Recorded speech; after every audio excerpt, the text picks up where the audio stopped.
네, 안녕하십니까. 안녕하십니까. 저는 충북대학교 홍성원이라고 합니다. 제가 오늘 많이 늦어서 죄송합니다. 발표를 간단하고 영리하게 빠르게 해보겠습니다. 제가 준비한 주제는 이제 딥러닝 기반 토지 감정 평가 시스템입니다. 이제 요새 최근에 이제 코로나 사태가 터지면서 이제 핀테크에 대한 수요가 굉장히 늘고 있고, 그 중에서도 이제 P2P 금융에 대해서 관심도가 굉장히 많아지고 있습니다. 그 이유가 이제 제2금융권에서 이제 그 약간 대출 심사를 보다 엄격히 하면서 그런 P2P 금융에 대한 수요가 늘었고, 아무래도 경제 위기가 맞물려 있다 보니까 약간 그 대출의 연체율도 P2P 금융 시장에서 이제 대출의 연체율도 증가를 하고 있고, 대출의 연체율이 증가하다 보니까 지금 담보 가치로 잡혀 있는 자산의 가치가 제대로 되어 있는가, 이러한 이제 궁금증이 굉장히 늘고 있습니다. 그래서 이제 기존의 이제 P2P 대출 같은 경우에는 그 P2P 중간에 P2P 플랫폼 사업자가 대출 신청을 받고 그것에 대해서 그 담보 가치가 얼마 정도인가를 직접 심사를 하고 투자자들과 연계해서 그 대출을 실행해주고 그러한 중간 수수료를 받는 구조를 취하고 있습니다. 그렇다 보니까 이제 P2P 플랫폼 사업자가 그 부동산의 담보 가치를 정할 수 있는 권한이 굉장히 강해서 그 자신의 입맛에 따라 이렇게 낮추거나 높일 수가 있고, 이제 허위 담보 문제도 이제 많이는 아닌데 간혹 터지고 있습니다. 그래서 최근에는 이제 대량 감정 평가라는 것도 연구되고 있는데, 대량 감정 평가는 많은 부동산 자산들을 표준화된 방법, 그리고 보통의 데이터, 그리고 통계적 검증을 통해서 대량 감정 평가를 하는 방법입니다. 이제 중국 같은 곳에서는 이제 대량 감정 평가 시범 사업을 하고 있고, 관련 국제기구도 굉장히 많이 등장하고 있습니다. 이러한 대량 감정 평가 접근법에는 인공지능 접근법, 지리정보 시스템 접근법, 그리고 이 두 개를 혼합한 접근법이 있는데, 저 같은 경우에는 인공지능 접근법을 준비했습니다. 보통 이제 오토인코더라는 신경망이 있는데, 이것은 이제 입력과 출력이 같아지도록 합석한 다층 신경망에서 그 중간 부분 코딩 레이어까지의 부분을 인코더라고 부르고 있습니다. 이러한 인코더는 이제 입력에서 그 중간 코딩층까지 가면서 그 노드가 줄어들면서 자연히 이제 차원 축소 효과가 일어나는 효과가 있습니다. 차원 축소는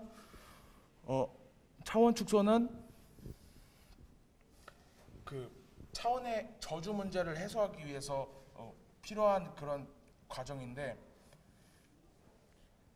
그리고 이 오토인코더의 변형 모델은 이제 디노이징 오토인코더라는 것도 있습니다. 이것은 이제 인코더 부분에서 입력 부분에서 어떤 노이즈를 인위적으로 추가해서 이것을 복원하도록 훈련을 시킵니다. 신경망을. 그 다음에 중간 부분을 절제를 해서 아랫부분 인코더 부분만을 사용을 합니다. 그렇다면 이제 노이즈가 추가된 입력을 복원하도록 했기 때문에 그 중간의 코딩 레이어에는 이제 그 입력 데이터가 가지고 있는 어떤 본질적인 패턴, 그런 것들을 더 많이 가지고 있게 된다고 할 수가 있습니다. 그리고 스파스 오토인코더는 중간에 이러한 차원 축소 효과를 더 극대화하기 위해서 코딩 레이어에 이제 그 노드를 어떤 그 규제 함수, 쿨백 라이블러 발산 함수라는 그 규제 함수로 이제 규제를 하는 그런 신경망입니다. 그리고 베리에이셔널 오토인코더는 그 변분법이라는 것을 응용해서 중간에 이제 가우시안 노이즈를 추가를 해서 새로운 그 디코더 부분, 인코더에서 그 취합된 정보를 가지고 디코더에서 새로운 정보를 하는 데이터입니다. 그리고 제가 제안하는 접근법은 이렇게 그 인코더로부터 추출된 정보를 다층 신경망 DNN이나 RNN으로 학습시키는 접근법이고요. 그리고 이제 간단한 시스템을 이렇게 구상을 해봤습니다. 다양한 데이터와 다양한 접근법이 활용될 수가 있습니다. 그리고 이제 분석 대상 토지는 456개 이제 전국에 있는 토지이고요. 이것을 분석에 돌렸을 때 VAE가 이제 가장 좋은 성능을 보였습니다. SAE도 이제 좋은 성능을 보였지만 약간 통계적으로 많이 오버피팅 되어 있다 이러한 성능 결과를 내었습니다.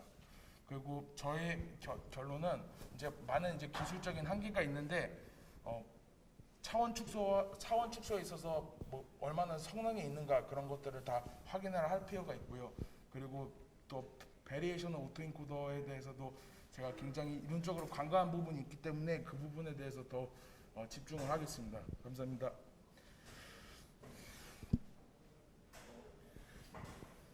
제가 질문을 좀 드릴게요. 예, 지금 오토인코더를 지금 여러 개를 쓰신 거잖아요. 네 맞습니다. 그런데 그 타겟 변수가 정확히 어떻게 되는 거예요? 차원을 얼마만큼씩 축소해가지고 어떤 거를 차원을 추리고 있어요? 1000개 이상의 데이터를 일단 차원 축소를 해서 그걸 가지고 축소된 데이터를 가지고 다시 다층 신경망을 훈련시켰습니다. 축소를 시키느라고 오토인코더를 쓰신 거군요. 네 맞습니다. 그 다음에는 뭘 쓰신 거예요? 그냥 DNN 썼습니다. 그럼 DNN의 타겟 변수는 뭐예요? DNN의 타깃 변수는 감정평가 액입니다. 감정평가액을 어떻게 했어요?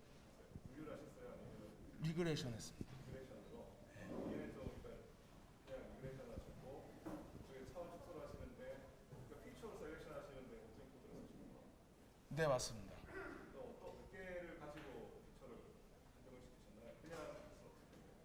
그냥 아예 원천 데이터는 이제 굉장히 오픈 공공 데이터 그냥 그 지역별로 라벨돼 있는 거 아무거나 다 가져와서 사용했습니다. 막 예를 들어서 지역별 미혼모수 막 이런 데이터도 있는데 혹시 몰라서 같이 넣어봤는데 그렇게 약간 상관이 없을 것 같은 데이터도 한번 써봤습니다. F4는 얼마나 에폭 같은 경우에는 이제 만을 걸어놓고 그 중간에 50 패티언스 밸류를 걸어서 만약에 그 에폭이 더 이상 변화가 없으면 50 멈춰라 이렇게 했는데 이제 그게 계속 왔다 갔다 그 해가지고 그 멀리 스타핑이 안 걸렸어요. 그래가지고 만회까지 가게 됐습니다. 서로 질문 받겠습니다.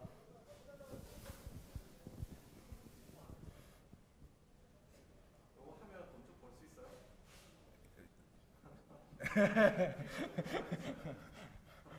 열심히 하겠습니다. 다른 뭐랄까 감정평가 토지 감정평가하는데 네. 그런 여러 개를 제가 논문도 봤는데 굳이 오토인코더를 지금 쓰시고 여러 가지 비교하시는 그 목적이 있을 것 같아요. 일단 저는 이제 456개 60개 토지 4,500개 정도밖에 샘플이 없지만 이게 이제 사실은 그 토지가 수백만이니까 사실 이런 데이터를 쓸 때는 이제 속성을 계속 추가를 하면 차원의 저주 문제가 일어날 수가 있습니다. 예를 들어서 제가 충북 사는데 충북 토지와 경북 토지가 이제 약간 속성을 다 비교해 놓고 보면 이렇게 큰 식별력이 없어서 신경망이 그거를 구분하지 못할 수가 있어서 저 논문에는 이제 컴퓨팅 효율적이다 이렇게 썼지만 사실은 오토인코더는 이러한 차원의 저주 문제를 개선하기 위해 많이 쓰이는 걸로 알고 있습니다.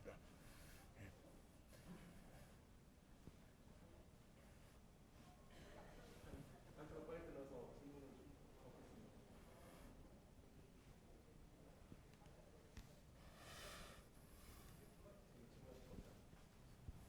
그럼 제가 하나만 더 질문드릴게요. 예, 네.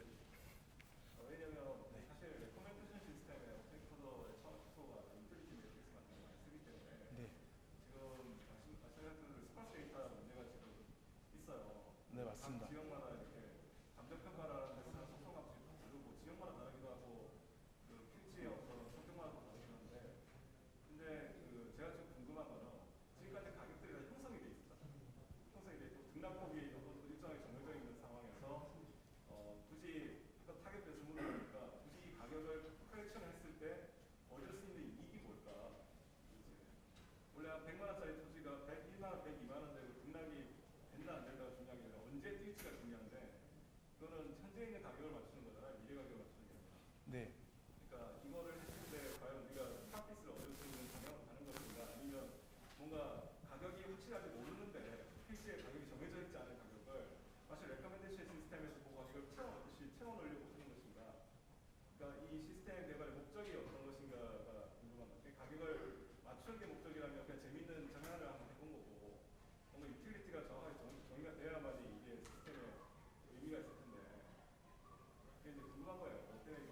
저 말씀해 주신 것 중에 이제 후자에 더 가깝다고 할 수가 있습니다.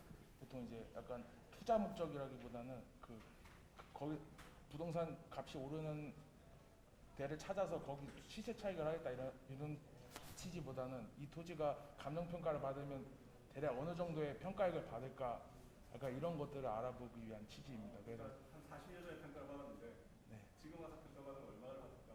매년 감정 평가를 받는 게 아니니까. 예, 맞습니다. 알겠습니다. 감사합니다. 감사합니다.